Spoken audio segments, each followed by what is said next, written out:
اب میرے بھائیوں وہ حدیث میں آپ کو ورڈ بائی ورڈ پڑھ کے سناتا ہوں جو بخاری اور مسلم دونوں میں موجود ہے. سورہ التوبہ کی آیت نمبر 118 کے کانٹیکسٹ میں کعب بن مالک کی توبہ کا بیان یہ صحیح بخاری میں باقاعدہ امام بخاری نے باب باندھا ہے, اور اس حدیث کا انٹرنیشنل نمبر ہے 4418, اور یہ حدیث مسلم میں بھی ہے 7016. ورڈ بائی ورڈ میں یہ حدیث بیان کروں گا کیونکہ اس کی رکت اسی میں ہے کہ میں اسے لفظ با لفظ بیان کروں, آپ اس تکلیف کا احساس کریں جس سے کعب بن مالک گزرے, اور پھر الٹیمیٹلی ان کی توبہ قبول ہوئی, اور ایسی توبہ قبول ہوئی کہ قیامت تک قرآن میں ان کی توبہ کا ذکر ہے کہ اللہ نے قبول کی, اور اس کی وجہ سے اس سورت کا نام سورہ توبہ ہے, جب وہ غزوہ تبوک سے پیچھے رہ گئے. یہ ان کا بیٹا ہے عبداللہ, وہ اس حدیث کو بیان کرتا ہے. امام بخاری نے چند واسطوں سے ان کے بیٹے سے یہ حدیث لی ہے. وہ عبداللہ اور اس بیٹے کا ذکر امام بخاری نے کیا کہ جب کعب رضی اللہ تعالیٰ عنہ نابینا ہو گئے تو ان کے بیٹوں میں سے عبداللہ ہی تھا جو ان کو راستے میں پکڑ کر چلایا کرتا تھا, مسجد تک لے جاتا تھا. وہ عبداللہ بیان کرتا ہے کہ میں نے اپنے والد کعب بن مالک سے ان کے غزوہ تبوک میں شریک نہ ہو سکنے کا واقعہ سنا, تو انہوں نے بتایا کہ غزوہ تبوک کے سوا اور کسی غزوہ میں ایسا نہیں ہوا تھا کہ میں رسول اللہ کے ساتھ شریک نہ ہوا ہوں. البتہ غزوہ بدر میں بھی میں شریک نہ ہو سکا, لیکن جو لوگ غزوہ بدر میں شریک نہیں ہو سکے ان کے متعلق آپ صلی اللہ علیہ وآلہ وسلم نے کسی قسم کی ناراضگی کا اظہار نہیں فرمایا تھا, کیونکہ وہ آپشنل تھا. وہ اب ذکر بھی آ رہا ہے کیونکہ آپ صلی اللہ علیہ وآلہ وسلم اس موقع پر صرف قریش کے قافلے کی تلاش میں نکلے تھے, لیکن راستے میں اللہ تعالیٰ کے حکم سے کسی پہلی تیاری کے باوجود اللہ تعالیٰ نے ان کو دشمنوں کے ساتھ ٹکروا دیا. وہ موجزانہ طور پہ ہوا تھا کیونکہ وہ بدر کے لیے نکلے, ورنہ تو یہ بھی ساتھ شامل ہوتے.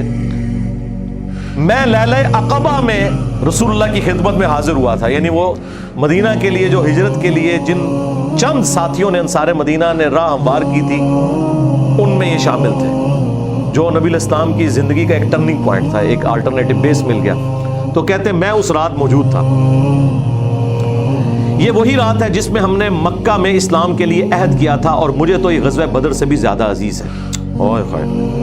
اگرچہ بدر کا لوگوں کی زبانوں پر چرچا زیادہ ہے, میرا واقعہ یہ ہے کہ میں اپنی زندگی میں کبھی اتنا قوی اور اتنا صاحب مال نہیں ہوا تھا جتنا غزوہ تبوک کے موقع پر, جبکہ میں آپ صلی اللہ علیہ وآلہ وسلم کے ساتھ تبوک کے غزوے میں شریک نہ ہو سکا. خدا کی قسم اس سے پہلے کبھی میرے پاس 2 اونٹ بھی جمع نہیں ہوئے تھے, لیکن اس موقع پر میرے پاس 2 اونٹ تھے.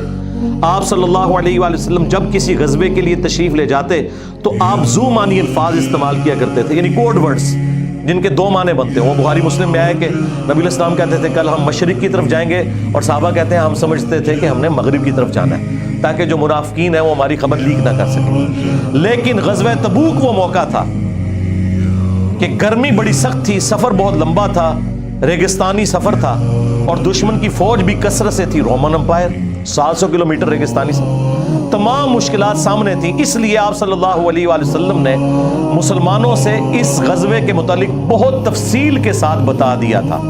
یعنی یہ ظاہر ایک مشکل وقت تھا تو حضور نے کھول کے بیان کیا کہ بھائی ادھر ہی جا رہے ہیں. یعنی مطلب یہ ہے کہ جو یہ نعرے لگاتے ہیں نا کہ غلامی رسول میں موت بھی قبول ہے اور ٹکٹ کٹا لے اپنا, تاکہ اس کے مطابق پوری طرح تیاری کر لیں. چنانچہ آپ صلی اللہ علیہ وآلہ وسلم نے اس کی سمت بھی نشاندہی کر دی جدھر سے آپ کا جانے کا ارادہ تھا. مسلمان بھی آپ علیہ السلام کے ساتھ بہت زیادہ تھے, اتنے کہ کسی رجسٹر میں سب کے ناموں کا لکھنا بہت مشکل تھا.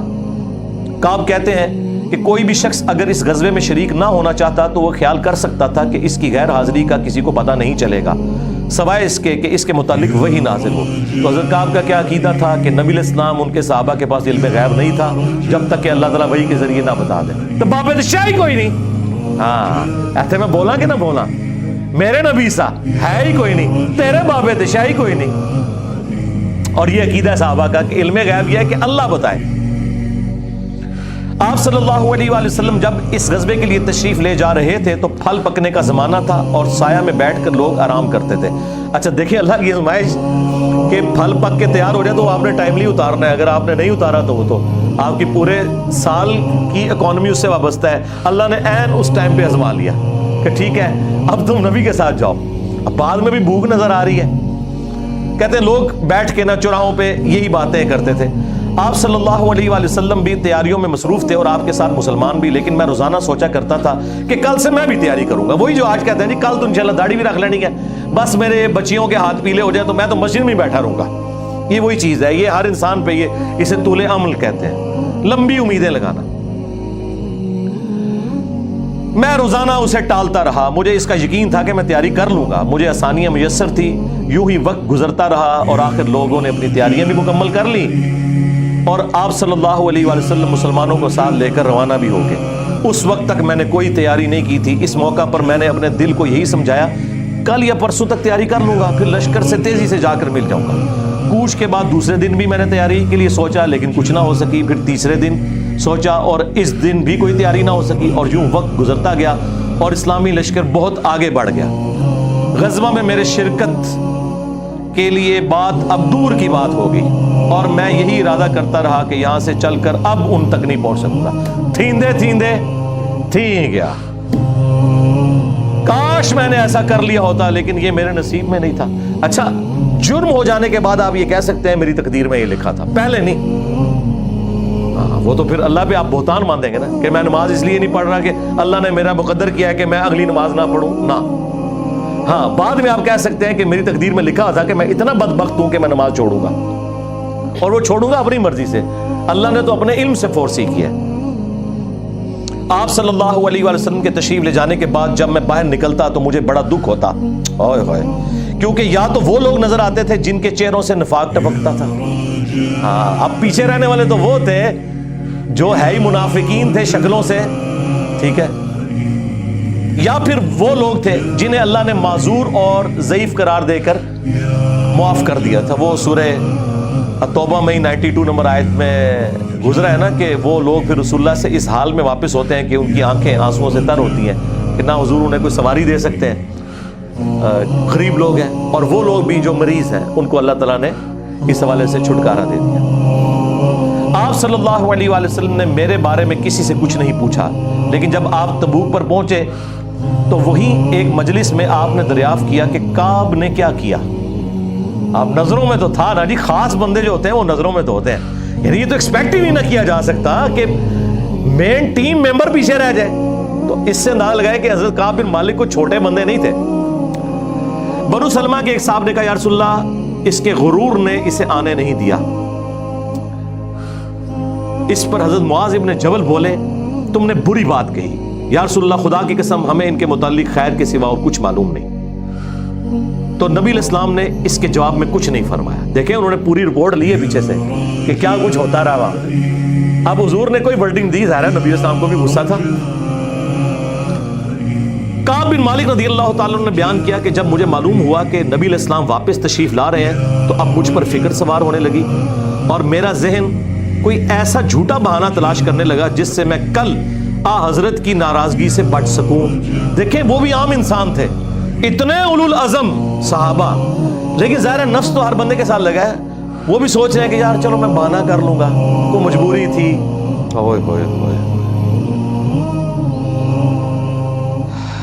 اپنے گھر کے ہر عقل مند آدمی سے اس کے متعلق میں نے مشورہ بھی کی، لیکن جب مجھے معلوم ہوا کہ نبی علیہ السلام مدینے سے بالکل قریب آ چکے ہیں تو غلط خیالات میرے ذہن سے بالکل نکل گئے اور مجھے یقین ہو گیا کہ اس معاملے میں جھوٹ بول کر اپنے آپ کو کسی طرح محفوظ نہیں کر سکتا.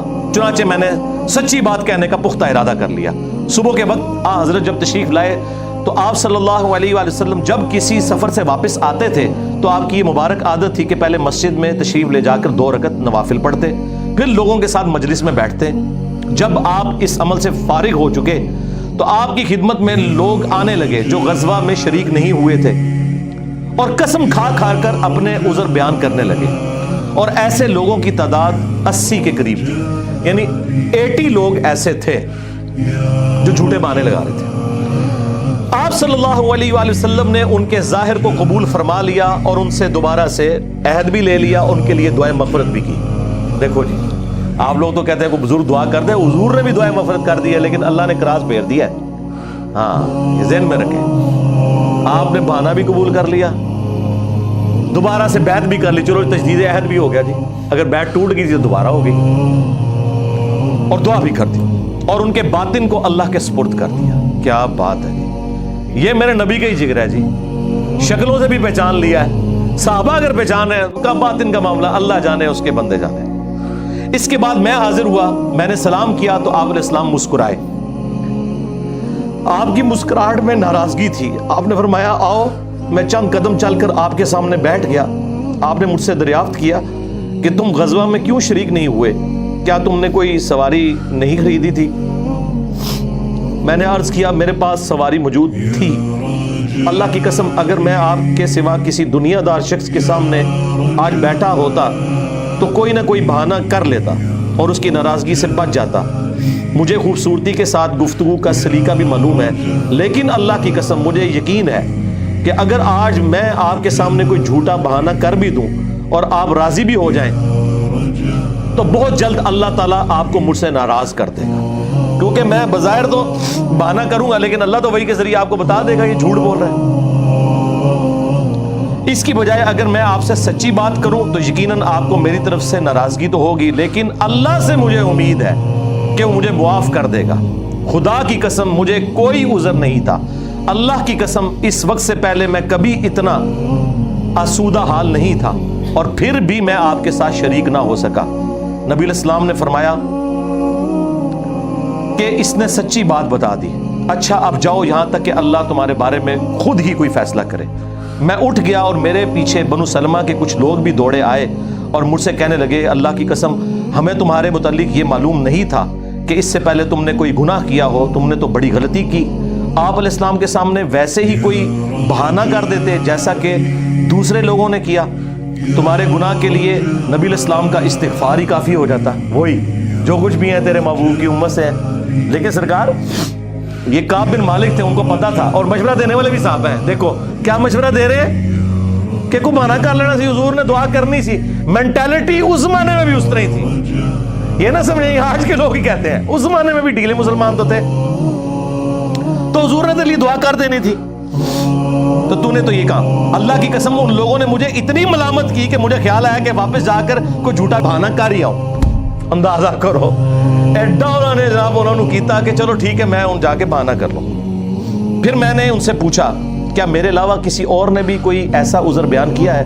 تو انہوں نے بتایا کہ ہاں 2 حضرات اور ہیں جنہوں نے معذرت کی جس طرح تم نے کی، اور انہیں بھی وہی جواب ملا جو تمہیں ملا۔ میں نے پوچھا وہ کون ہے؟ تو انہوں نے بتایا کہ مرارہ بن ربیع اور ہلال بن امیہ رضی اللہ عنہما۔ ان 2 ایسے صحابہ کا نام انہوں نے لے دیا جو صالح تھے اور اصحاب بدر بھی تھے، ان کا طرز عمل میرے لیے نمونہ بنے۔ انہوں نے کہا اگر یہ 2 بدری صحابی بھی ان کے ساتھ بھی یہی کچھ ہوا ہے نا تو میں اچھے لوگوں کی فہرست میں اب شامل ہو جاؤں، میں اب پکا رہوں۔ ان کا طرز عمل میرے لیے نمونہ بن گیا۔ چنانچہ انہوں نے جب ان بزرگوں کا نام لیا تو میں اپنے گھر چلا آیا۔ آپ علیہ السلام نے لوگوں کو ہم سے بات چیت کرنے سے ممانعت کر دی۔ لو جی سوشل بائیکاٹ ہو گیا۔ اللہ اکبر۔ بہت سے لوگ جو غزوے میں شریک نہیں ہوئے تھے ان میں سے صرف ہم 3 تھے، لوگ ہم سے الگ رہنے لگے اور سب لوگ بدل گئے۔ ایسا نظر آتا تھا کہ ہم سے ساری دنیا بدل گئی ہے، ہمارا اس سے کوئی واسطہ ہی نہیں۔ 50 دن تک ہم اسی حال میں رہے۔ میرے 2 ساتھیوں نے تو اپنے گھروں سے نکلنا ہی چھوڑ دیا، ہر وقت روتے رہتے تھے، لیکن میرے اندر ہمت تھی، میں باہر نکلتا تھا، مسلمانوں کے ساتھ نماز میں بھی شریک ہوتا تھا اور بازاروں میں بھی گھومتا تھا، لیکن کوئی شخص مجھ سے بولتا نہیں تھا۔ میں نبی علیہ السلام کی خدمت میں بھی حاضر ہوتا، آپ کو سلام بھی کرتا۔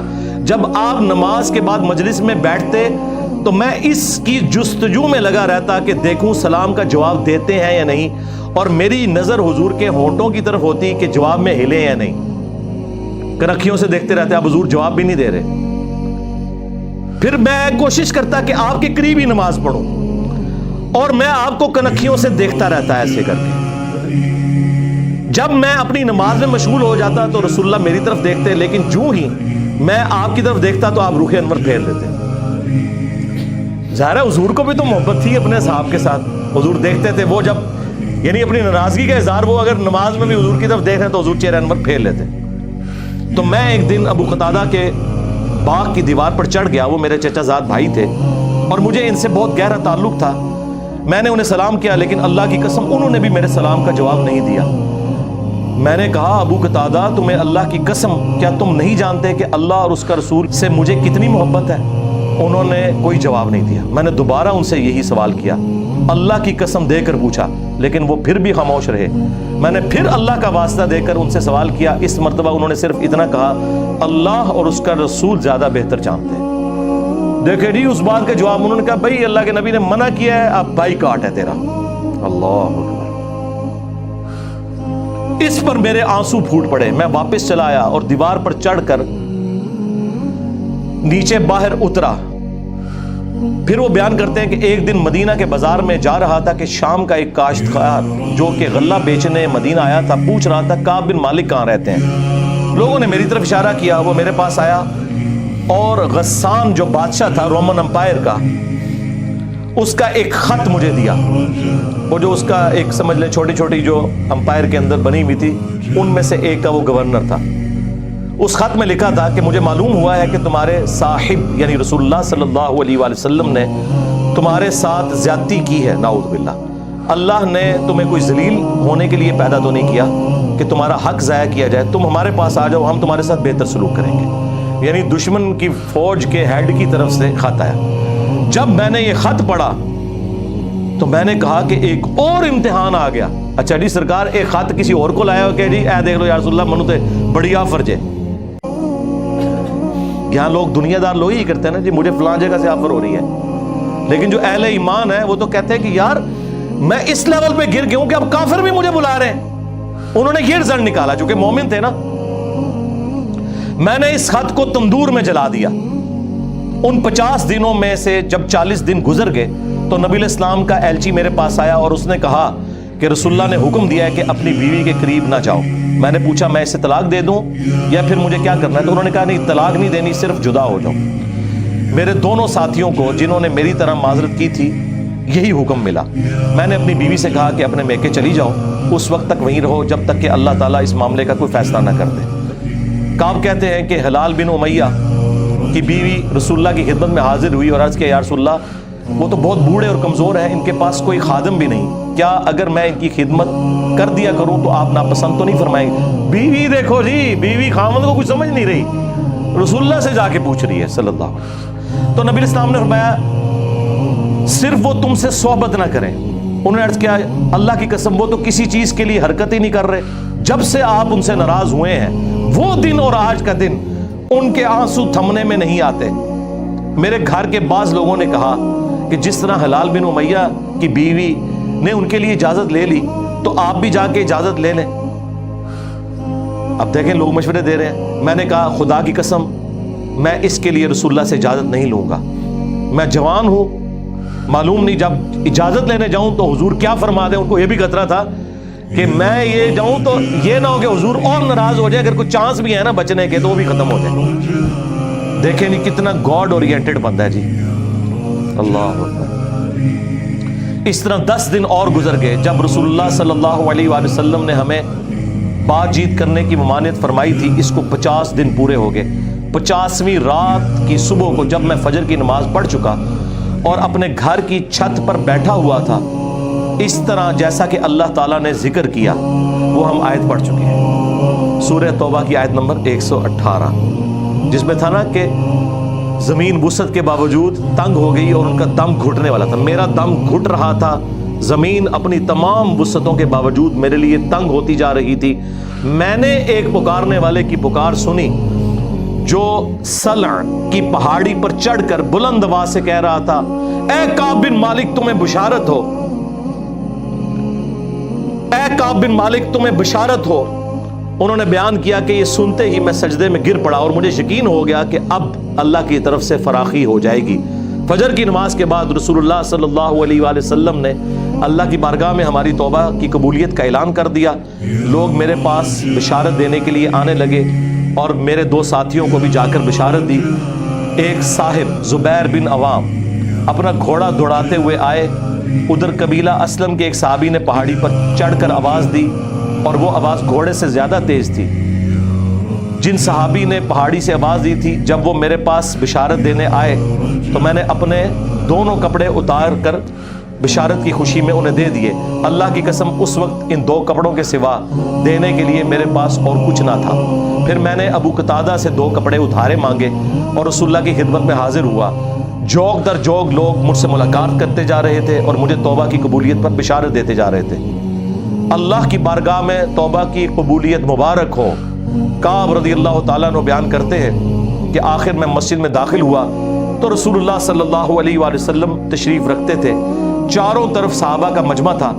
طلحہ بن عبید اللہ دوڑ کر میری طرف آئے اور مجھ سے مصافحہ کیا اور مبارکباد دی۔ اللہ کی قسم وہاں موجود مہاجرین میں سے کوئی شخص بھی میرے آنے پر کھڑا نہ ہوا۔